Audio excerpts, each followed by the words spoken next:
Hello, welcome to my channel. Today we are going to look at the Colonial Parkway murders.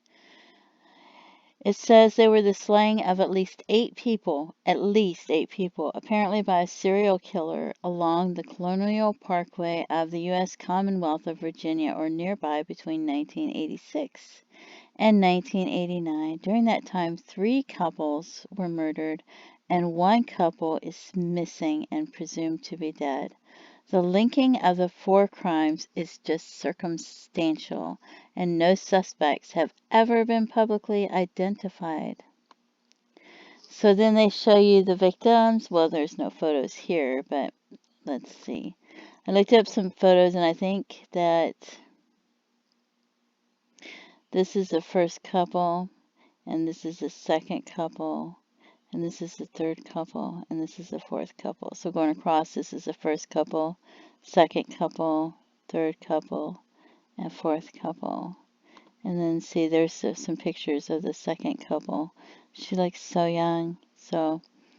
And then, all right, so the first couple, the 2 known victims were United States Navy Academy class of 1981 graduate Cathleen Thomas, age 27, and College of William and Mary Senior Kathleen and Rebecca and Dowski, 21, on October 12, 1986, Columbus Day weekend.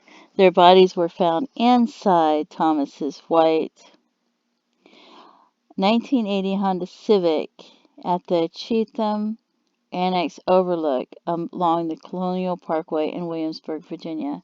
Thomas was working as a stockbroker at the time of the murder. An autopsy found rope burns on their necks and wrists, signs of strangulation. Their throats had been slashed, and diesel fuel was poured over the bodies in the car, but the car failed to ignite. Their purses and money were found inside the car. It appears that Thomas may have struggled with her attacker, as a clump of hair was later found between her fingers. Thomas was nearly decapitated. Both women were fully clothed, and there was no evidence of robbery or sexual assault. It was considered a double murder. So it sounds like they killed them just to kill them, but they didn't go after their money. And the clump of hair, there should be DNA there, right? Second couple, September 20th, 1987, David Knobling, 20, and Robin Edwards, 14, were shot to death in the Ragged Island Wildlife Refuge on the south shore of the James River in Isle of Wright County near Smithfield, Virginia. Knobling's black Ford Ranger pickup truck was found at the refuge parking area next to the James River Bridge with the wipers and radio on and some articles of clothing inside. 3 days later, the 2 bodies were discovered by Knobling's father and a search party along the water's edge of the James River. Third couple, on April 10, 1988, Christopher Newport University students Cassandra Hailey, 18. Wow, that girl was only 14 years old. And Richard Keith Call, 20, were reported missing after attending a party in the University Square area in Newport News, during their first date together. The red 1982 Toyota Celica was found unoccupied at the York River Overlook on the Colonial Parkway the next day with some articles of clothing inside. Their bodies have never been found, but both were presumed dead.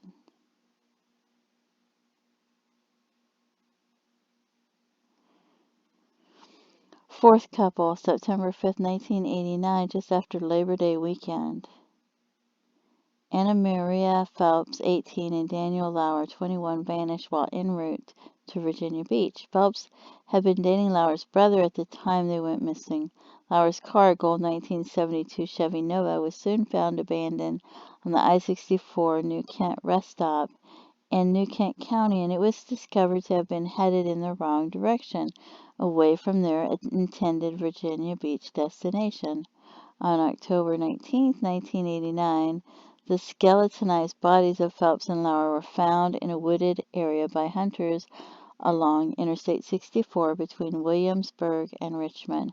The hunters discovered the bodies on a logging road about a quarter of a mile from Courthouse Road, a location about a mile from the I-64 New Kent rest stop where Lauer's car was found. At least one of the badly decomposed body appears to have suffered knife wounds. So, and then it talks about the media coverage, which I'm not going to read, but you can pause it to read it so that you can see. And I'm going to scroll down, and then you can pause it again to read it.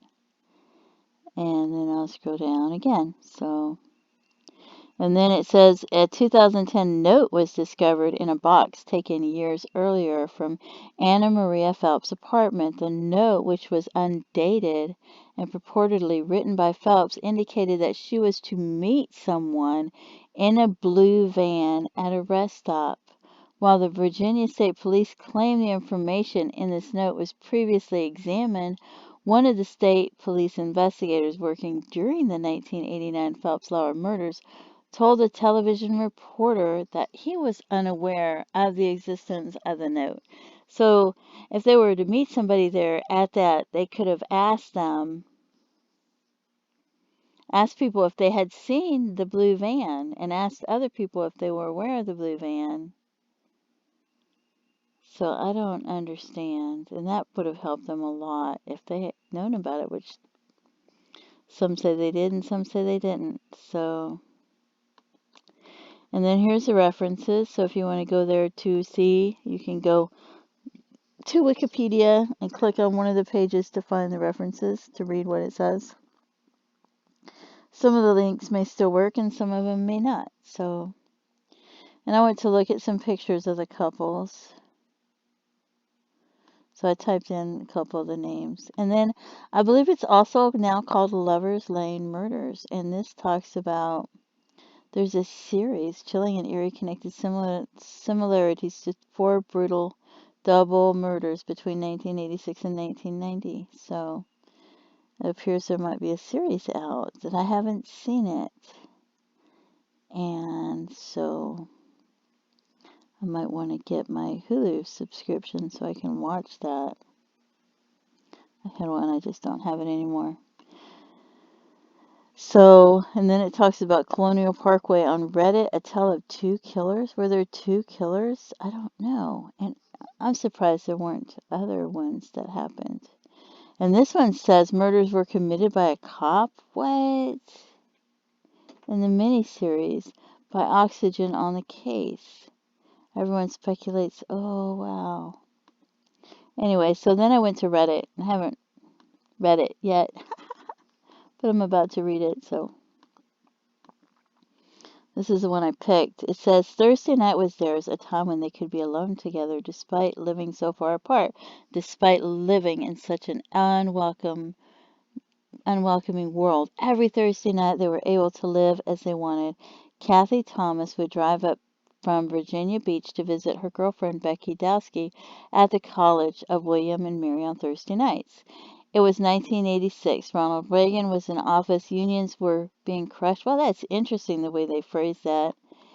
AIDS was disseminating the gay population, and the government didn't care. One hair was as big as, whoa, okay. It really, anyway, I'm skipping some of that. You can read it if you want. Kathleen Thomas was born in 1959. And her father was a graduate, so I'm just going to skim through it. Her father was a graduate of a naval academy, and Kathy and her brother followed in his footsteps. So this has a lot of information. If you want to pause this here and stop to read it, you can. So, and then it talks more and more and more. And I'm skimming through it. So it says on October 12, 1986, a jogger found Kathy Thomas's white Honda Civic pushed down an embankment just off of the Colonial Parkway and called the police. So the Park Service rangers arrived to investigate what they believed was a car accident and smashed out the back window of the Honda Civic to reach the two supposed accident victims inside. In the hatchback of the car was the body of Kathy Thomas, and in the back seat was the body of her girlfriend, Rebecca Dowski. Both women had rope burns on their necks and wrists, and both women's throats had been slit. The murderers had poured diesel fuel on the inside of the car and attempted to set it on fire with a lit cigarette, but the flash point of diesel was too high to ignite. So he gave up and pushed the car down the embankment to hide it from the clear view of the road. Both women's wallets containing cash were found inside the vehicle and the glove box was open. There was no evidence of sexual assault. There was an important difference in the way the killer had treated the two women, though. Becky's wound isn't as deep as Kathy's wound. They're very different in force and intensity. Becky was collateral damage, somebody said, because Dr. Laura Pedler, forensic criminologist. Because of the perpetrator's clear focus of violence against Kathy, initial investigators assumed that Kathy had known her murderer and their primary suspect was her ex-girlfriend, Jolene. Jolene and Kathy had dated seriously but had broken up amicably, and Jolene had even introduced Kathy to her new girlfriend, Rebecca. Jolene and Rebecca were in the computer class together at the college, so yeah, I don't know. The FBI pursued the wrong suspect by pursuing Kathy Thomas' ex-girlfriend and also based their investigation on seriously flawed timeline. Wow, so this goes on and on. So, yeah. Says the timeline matters. Suspects who had an alibi for Friday night might have been falsely excluded when Kathy and Rebecca had already been dead for 24 hours. Said Kathy Thomas died clutching a handful of her killer's hair. This and the butts from the cigarettes from the perpetrator had been thrown into a car and attempted to light on fire could both be important sources of DNA and help one day in bringing the killer to justice. Now it says September 20th, 1987, David Knobling and Robin Edwards were shot to death in Ragged Island Wild Refuge on the south shore of the James River near Smithfield, Virginia. David was 20 and Robin was only 14. They were both last seen alive September 19, 1987. And Knobling's black Ford pickup truck was found abandoned in the Ragged Island Wildfire Refuge parking lot on September 21st, 1987. And 2 days later, Knobling's own father found the bodies washed ashore in a sandy cove of the James River. Robin was shot in the back of her head, and David was shot twice, once in his upper left shoulder and once in the back of his head. There were no wallets found at the scene, and David had only 14 cents in his pocket, a clear sign that robbery may have been the motive for this slaying. Keith Call and Cassandra Hailey. Well, there's not. They go on and on with all kinds of information on the first one, but now there's no information on these other ones. Hardly. So, Keith Call and Cassandra Hailey both disappeared April 10th, 1988. Keith was 20 and Cassandra was 18. The National Parks Ranger found see, this is just the same information. The driver's seat was pushed forward too far for the 5'10" tall Keith to have been that seat's last occupants. The driver's side of the back seat was full of debris, newspaper, and other garbage, but the passenger side of the back seat and floor was clear, as if someone had been sitting there. The bodies of Keith, Colin, and Cassandra have never been found. So so somebody tiny pushed the car seat forward and drove it. So then Daniel Lauer and Annamaria Phelps were last seen, and it talks about that. The Chevy Nova with the key still in the ignition and her purse still in the vehicle. And 2 hunters found the body and the remains, and it says pretty much the same thing. So it says his cause of death remains undetermined, but they found stab marks on hers. The Colonial Parkway have been viewed as the work of a serial killer by many. The murders, all 4 couples occurred within a 30-mile radius at night, on weekends, on holidays, in areas that resemble Lover's Lane, in cars, and in all instances were 2 victims. To me, this is the work of a serial killer, someone said. So, I don't know. Law enforcement have come to the conclusion that all four were done by a serial killer. But some people say they said there are obvious differences. There's no DNA, there's no weapon in common. So, some were robbed, some weren't. Some of the bodies were left in the cars, some were left outside, and some were never found. Some of the victims were shot, and some were stabbed, and some had their throats slit. 3 of the pairs of victims were heterosexual, and 1 was a lesbian. Almost 7 years after that, later, found the bodies of Lolly Winians and Julia Williams at the National Park campsite almost 200 miles west. Lolly and Julia were a lesbian couple who had left their home in Vermont 13 days earlier to hike the Appalachian Trail. The murderer bound both women and slit their throats, almost exactly replicating the murders of Kathy Thomas and Rebecca Dowski 10 years earlier. Kathy's own brother, Bill Thomas, believes that the murders of Lolly Winians and Julia Williams are substantially similar to the murders of his sister. Wow, that's crazy. So, what else does this say?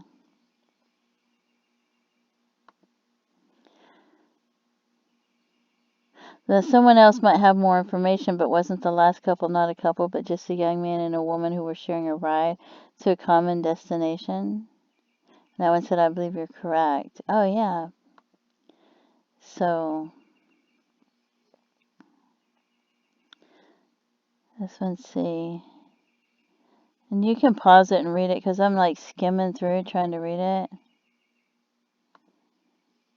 So, this one says it may be 2 killers. That MO was so common back in the day, it's not seen much today because technology and cultural shifts have made the lover's lane non-existent, at least for the most part. According to some of my younger relatives, the Colonial Park is still a lover's lane area even today. So, and it stretches for miles, all the way to Yorktown, extremely dark with no lights at night. So, it's interesting. Someone said they grew up in the area of these murders and have spent a lot of time in the parkway, including the area where some of the victims were killed. They have followed this case since the 80s when the crimes happened, and they were baffling. Says one was in a wooded area, but is actually a pulled-off parking area immediately adjacent to the parkway along the very large York River. The area is a little obscured from the actual parkway itself and extremely dark at night with no streetlights. Since it is a national park, the major road, Highway 17, is only a mile or so, and the interstate easily access the parkway in several spots. The write-ups I've read suggest that investigators thought the perpetrators could have been law enforcement or military, since there didn't seem to be much sign of a struggle. So, yeah, so there's some interesting reading. So there's a lot of interesting reading about it on Reddit. So if you want to read it, and please feel free to leave your comments because you may have more information on this than I do. And I'm surprised that there's only the 4 couples. I don't know, but and if they're all related or if they're not related, they might think they are and they may not be, but they might be.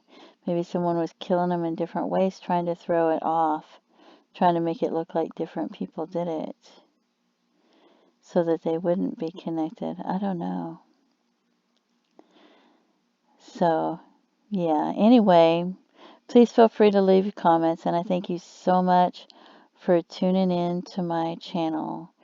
And I would really like to hear what your thoughts are, and if you've seen anything or heard any podcasts, or if you have any information on this at all.